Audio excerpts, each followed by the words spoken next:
Hello everybody, my name is James, hope you're doing well and welcome back to another video, and today we're going to be talking about updates from Friday practice in Monza.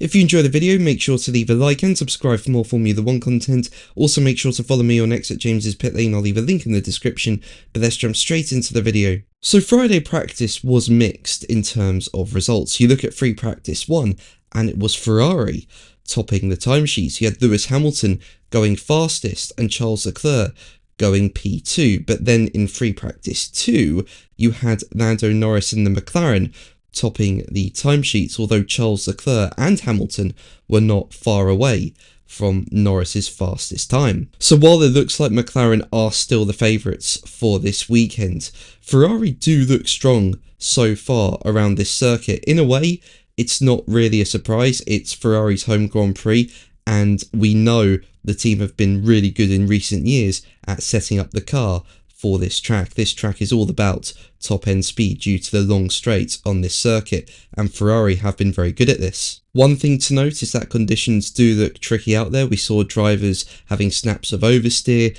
going into the gravel. We saw Charles Leclerc going right across the gravel trap at one point following a lockup. So yeah, it will be interesting to see how the weekend unfolds. One team I don't think are going to be up there is Mercedes. They look to be struggling this weekend so far.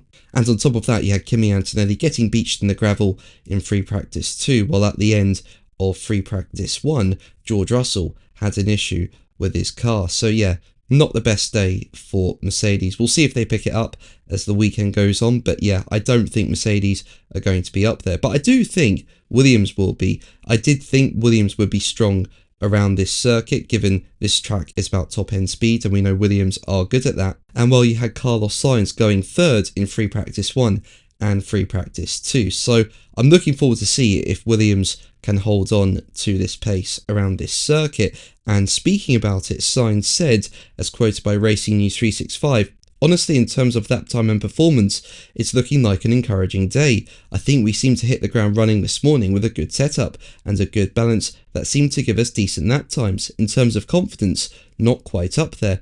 I've been struggling a bit in turn 7 and turn 11 to throw the car in." And in terms of Red Bull, I think it's a bit of a wait and see with them. We saw Max Verstappen finish P4 in FP1, P6 in FP2. Now, Red Bull has introduced an upgrades package for the Italian Grand Prix featuring a new floor and front wing, and while Verstappen thought it was a good Friday, with him saying, as quoted by Racing News 365, "It was a pretty reasonable Friday. We are a bit more competitive and I'm reasonably happy with the car. The sessions today were treacherous, with a lot of cars going off and throwing gravel onto the track, but overall it was a decent Friday." But let's move on to Oscar Piastri. Now, Piastri did not take part in free practice 1, with junior driver Alex Dunn taking his place, but Piastri was back in the car for free practice 2. But there was an incident in free practice 2 involving Piastri. Basically, the Australian entered the fast lane before the session restart was confirmed by the FIA, following a red flag period caused by Kimi Antonelli.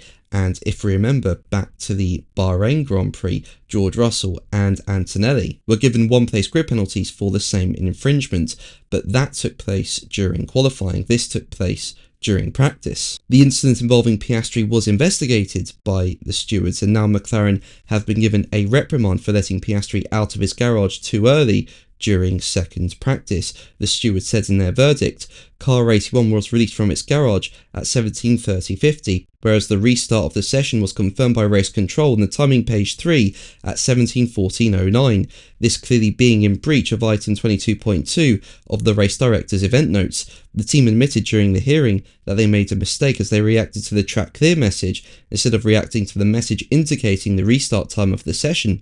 The stewards acknowledged that, in contrast to prior incidents of similar nature happening in qualifying, no significant sporting advantage could potentially be gained as this happens in free practice, and therefore consider a reprimand to the competitor to be appropriate. But that's going to be the video from me today. Thank you ever so much for watching. Make sure to like and subscribe for more videos, and until the next one, take care.